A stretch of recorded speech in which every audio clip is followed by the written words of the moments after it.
नमस्कार आदाब, मैं हूं राव अकरम और आप देख रहे हैं मेरा हिंदी यूट्यूब चैनल। साथियों, वीडियो शुरू करने से पहले आप लोगों से मेरी गुजारिश है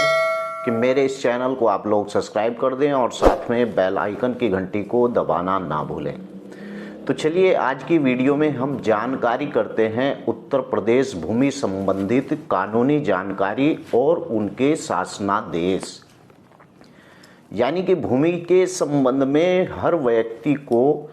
इन शासनादेश और भूमि संबंधित अधिनियम के बारे में जानकारी का होना बहुत ही जरूरी है। और उत्तर प्रदेश जमींदारी विनाश भूमि अव्यवस्था अधिनियम 1950 की मैं इस वीडियो के अंदर निम्नलिखित धाराओं के अंतर्गत कानूनी कार्रवाई की जानकारी दूंगा और नंबर वाइज भी आपको बताऊंगा, विस्तार से आपको समझाऊंगा। अगर आप नए मेरे इस चैनल के ऊपर आए हैं तो कृपया मेरे इस चैनल को सब्सक्राइब कर लें। और अगर आपका कोई भी भूमि से संबंधित कोई भी सवाल है तो डिस्क्रिप्शन में मेरा मोबाइल नंबर है, आप वहां से नंबर लेकर मुझे कॉल भी कर सकते हैं। लेकिन वही व्यक्ति मुझे कॉल करे जो मेरे नियम शर्तों को पूरा करता हो। तो चलिए आज की वीडियो में जानकारी लेते हैं, यानी उत्तर प्रदेश जमींदारा विनाश एवं भूमि व्यवस्था अधिनियम 1950 के बारे में और उनके शासनादेश के बारे में। तो चलिए वीडियो शुरू करते हैं। नंबर 1, जमींदारा विनाश अधिनियम एवं भूमि व्यवस्था अधिनियम जुलाई 1950 को संसद में लाया गया था, जो 2 वर्ष के बाद जुलाई 1952 में राष्ट्रपति के हस्ताक्षर के बाद यानी कि उसका गजट हुआ और यह जमींदारा विनाश अधिनियम भूमि व्यवस्था अधिनियम सन 1950 के नाम से जाना जाता है। हमारे देश में जमींदारा विनाश अधिनियम व जमींदारी कानून दोनों लागू हैं, इसीलिए दोनों तरह की जमीनें हमारे इस देश के अंदर हैं और दोनों तरह के भूमि संबंधित अभिलेख कागज भी तैयार किए जाते हैं, जिनको खादर जेट एरिया व बांगर नॉन जेट एरिया कहते हैं। यानी कि जिन जागीरदारों और जमींदारों ने अपनी जमीन का मुआवजा ले लिया था उस समय में और वहां जमींदारा विनाश अधिनियम लागू हो गया और जिस कारण उनके अपनी ज़मीन का मुआवजा नहीं लिया गया, यानी जिन जमींदारों ने अपनी ज़मीन का मुआवजा नहीं लिया वहां आज भी जमींदारी कानून लागू है। नंबर 2 बात, उत्तर प्रदेश जो चकबंदी अधिनियम की धारा 1 दिनांक 8 मार्च 1954 से लागू है और इस अधिनियम का शेष भाग यानी 24 जुलाई 1954 को लागू किया गया था। चकबंदी अधिनियम यानी कि चकबंदी अधिनियम 1953 की विचाराधीन हुआ और 1954 में इसे लागू हुआ, यानी जो भूमि व्यवस्था अधिनियम है और इसीलिए इसे चकबंदी अधिनियम 1953 के नाम से भी जाना जाता है। नंबर 3 बात, राजस्व परिषद यानी उत्तर प्रदेश के आदेश 2007-1218 FI 95 के अनुसार बैनामा दाखिल खारिज वादों को सरल कर दिया गया था और इसके अंतर्गत बैनामे वाले दिन ही रजिस्ट्री कार्यालय में बैनामा कागजात की 2 प्रतियां रखकर एक छाया प्रति तहसीलदार को भेजी जाएगी और उसी प्रति के आधार पर तहसीलदार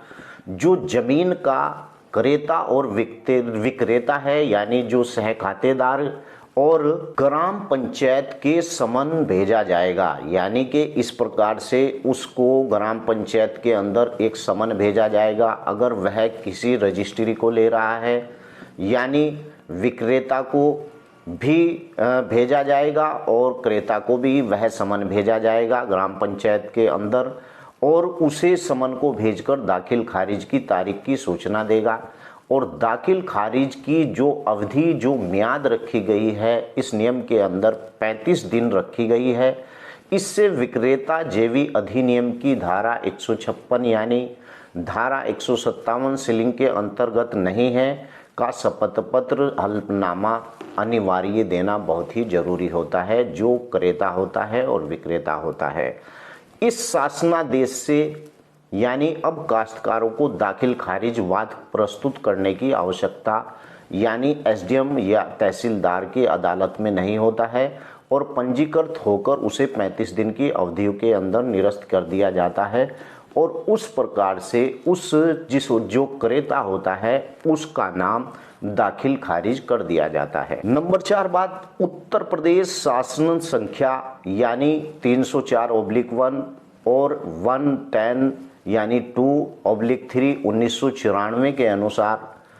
10 वर्ष पुराने सभी पट्टेदारों को अब संक्रमणी भूमिधर घोषित कर दिया गया है।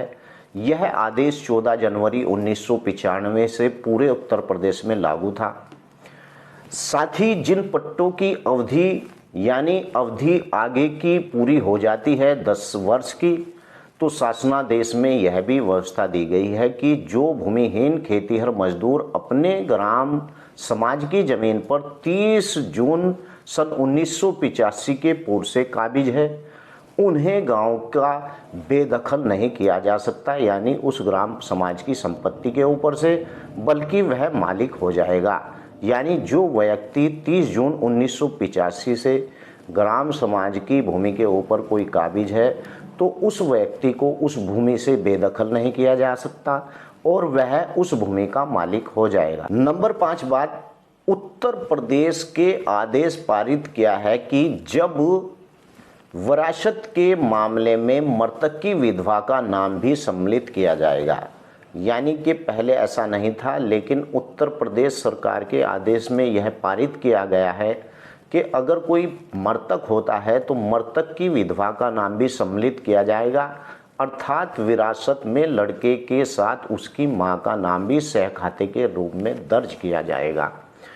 और नंबर 6 बात, उत्तर प्रदेश सरकार के अनुसार जो आदेशानुसार जब गांव सभा वैसलिंग की निकाली हुई जमीन जो कि पट्टे किए जाएंगे, उनमें पट्टेदार के साथ उसकी पत्नी का नाम भी सहखाते के रूप में लिखा जाएगा, अर्थात अब नए पट्टे पर भी पति व पत्नी दोनों का नाम होगा। और आप देख रहे हैं कि किसी भी पट्टे को अगर करती है ग्राम पंचायत तो उस पर पति और पत्नी का नाम अवश्य होता है। नंबर 7 बात, उत्तर प्रदेश सरकार ने यह भी आदेश पारित किया है, ये बहुत पहले आदेश पारित कर दिए गए थे कि जो व्यक्ति यानी जिसके पास संतान नहीं है और संतानविहीन है और यानी उसकी मौत हो जाती है और उसकी ज़मीन के सगे भाई के साथ भतीजी की भी विरासत लिखी जाएगी और इसके पूर्व भाई को यह हक हासिल हो जाता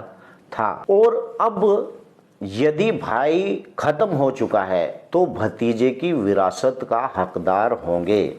यानी इस प्रकार से भूमि व्यवस्था अधिनियम 1953 के अंदर जो शासनादेश हैं और इस प्रकार से जो भूमि व्यवस्था अधिनियम 1953 के अंदर जो नियम हैं वह मैंने इस वीडियो के अंदर आपको बताए और मैंने 7